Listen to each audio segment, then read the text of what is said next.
শিল ভক্তিচারু স্বামী গুরু মহারাজের মহিমান্বিত জীবনী। শিল ভক্তিচারু স্বামী গুরু মহারাজ, যিনি ছিলেন বাংলার রত্নস্বরূপ, যার মহাপ্রয়াণে সারা বিশ্বের লক্ষ লক্ষ সনাতনী ভক্ত কান্নায় ভেঙে পড়ে। সনাতন ধর্মের এই মহান আচার্যের, মহান বৈষ্ণবের জীবনী শ্রবণ করব আমরা আজকের এই ভিডিওতে। তো ভিডিওটিতে আপনারা আমাদের সাথেই থাকুন।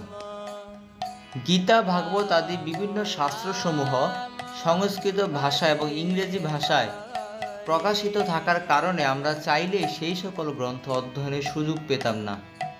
কিন্তু শিল ভক্তিচারু স্বামী, তিনি এই সকল শাস্ত্র গ্রন্থকে সাবলীল এবং মার্জিত ভাষায় বাংলায় অনুবাদের মাধ্যমে আমাদেরকে বিশেষ এই সুযোগ প্রদান করেছেন।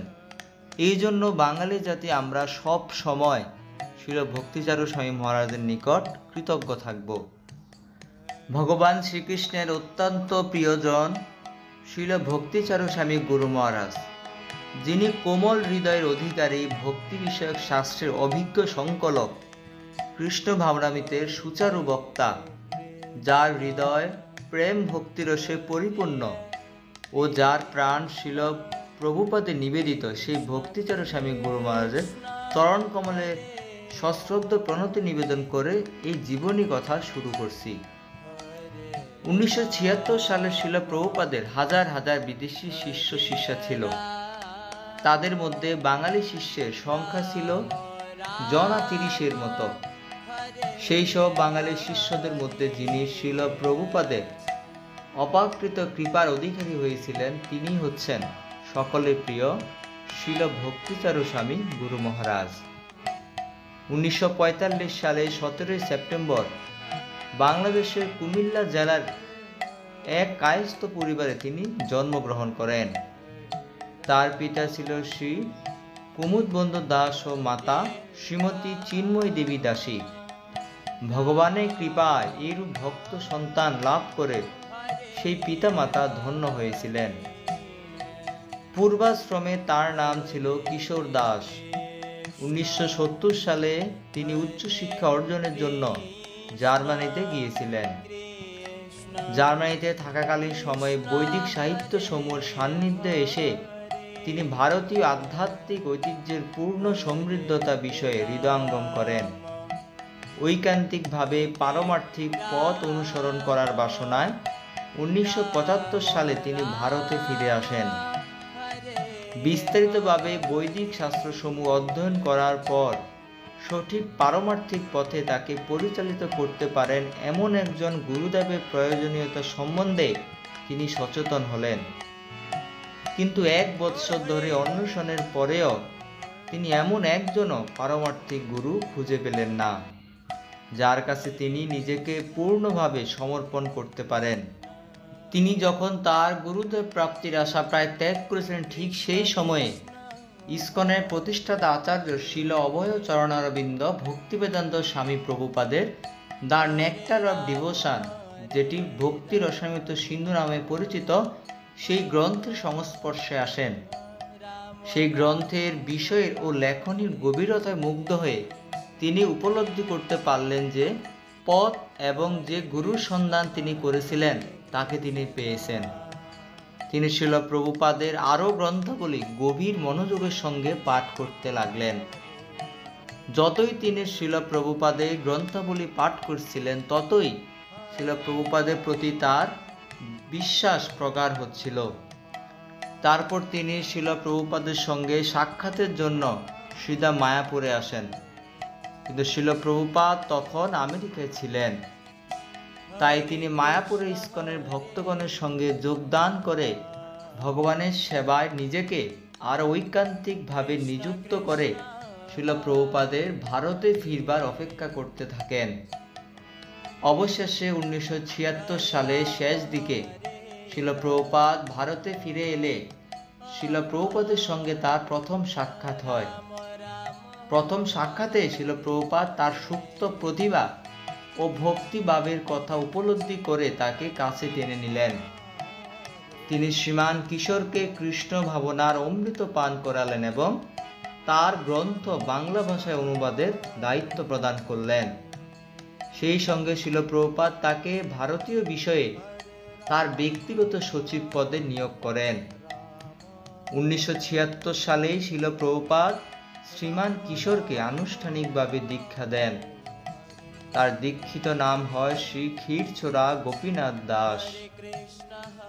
অচিরেই ক্ষীরচোরা গোপীনাথ শিল প্রভুপাদের বিশেষ স্নেহভাজন হয়ে ওঠেন।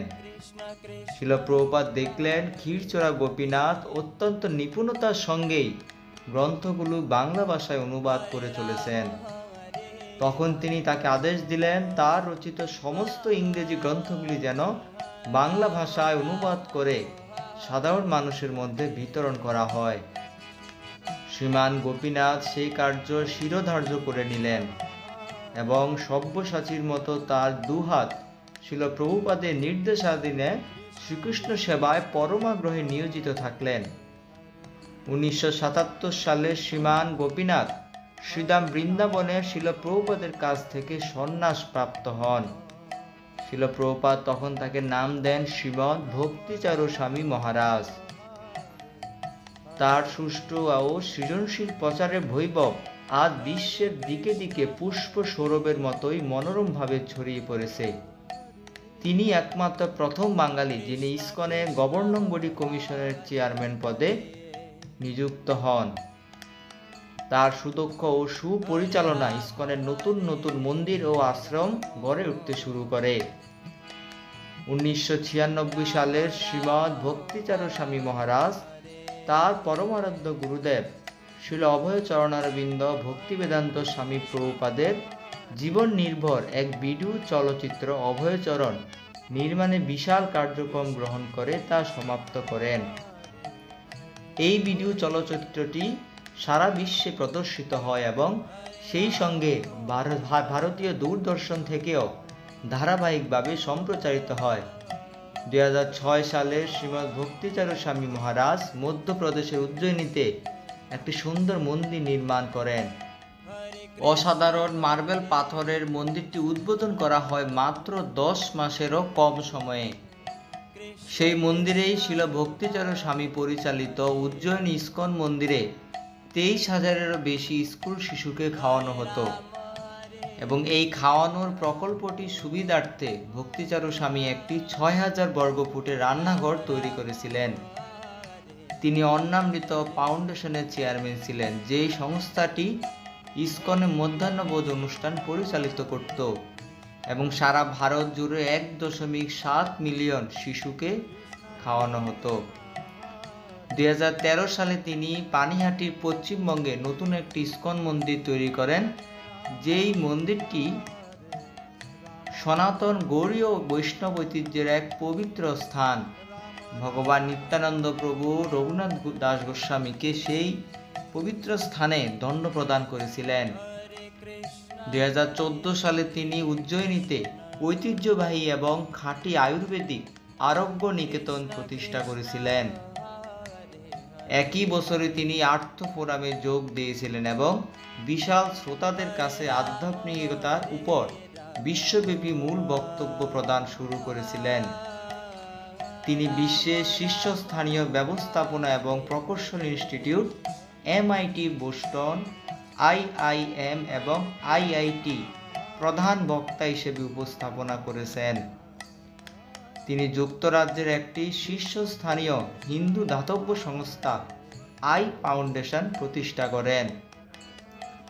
17 নভেম্বর 2016 সালে আন্তর্জাতিক সামাজিক উন্নয়ন ইনস্টিটিউট নিউ ইয়র্ক সকলের প্রতি তাদের কৃতজ্ঞতা প্রদর্শন হিসেবে ভক্তিচারু স্বামীকে প্রশংসিত করে ও ইসকনের হয়ে জাতীয় সভ্যতার মধ্যে বিশ্ব শান্তি ও সমঝোতার জন্য আধ্যাত্মিকতা বার্তা প্রচারের জন্য তাকে সাধুবাদ জানায়। গত 42 বছর ধরে তিনি ভারত, মার্কিন যুক্তরাষ্ট্র, যুক্তরাজ্য,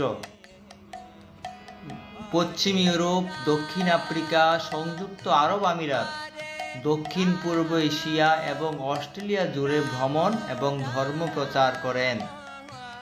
তিনি হাজার হাজার মানুষের অনুপ্রেরণা ও পথপ্রদর্শক ছিলেন, যারা তার জীবন শিক্ষা ও নির্দেশনাবলীর দ্বারা নিজেদের পরিবর্তন করেছেন।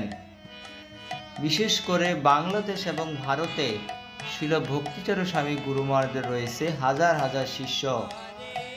2020 সালে 4 জুলাই গুরু পূর্ণিমা তিথিতে এবং শিল সনাতন গোস্বামীর অন্তর্ধান দিবসে ভক্তিচরণ স্বামী গুরু মহারাজ যুক্তরাষ্ট্রের ফ্লোরিডায় নশ্বর এই পৃথিবী পরিত্যাগ করে ভগবান শ্রীকৃষ্ণের শাশ্বত আধ্যাত্মিক জগৎ চিন্ময় জগতে প্রবেশ করেন।